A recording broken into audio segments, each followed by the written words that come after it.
Qəlbim səndən qaçmır amma sən məndən qaçırsan. Hər sözün zərbə kimi içimdə iz buraxırsan. Sevgi deyil oyun sanki, kim daha çox yorular. Mən dözürəm sən susursan. Bu ürək necə dözsün heç düşünmürsən. Gözlərimdə yandı hər gecə qırılıb içim. Səni sevmək cinayət olsa yenə edərdim gizli. Sən mənim gecəm gündüzüm, tənha küçəm yandı qəlbim amma səsim hələ də güclü, gücüm yetər. Ben seni sevdim, buraya yandı. Kalbim döyündü, sensiz dayandı. Sözlerin ateş içimi yandırdı. Bu sevgi savaştı ama beni sandı. İhtiras içimde kalkır ot gibi. Emosiyalar çırpır güçlü külək gibi.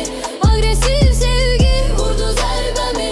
Senden kaçabilmirəm çünkü sen benim dermanım kimi. Sevginin dadı acı ama yenə də istəyirəm. Dodağımda qalan sözlərin qırığına düşürəm. Səndən qaçmaq olmur, taleyimə yazılan ad. Səndən sonra heç kəs olmadı, qəlbimdəki bağ bağladı qabaq. Hər gecə düşünürəm, niyə belə oldu? Yoxluğum bir səs kimi gecədə doldu. Amma içimdə bir qığılcım var hələ də. Səni sevən o uşaq yatmayıb, çırpını yenə elədə. Ben seni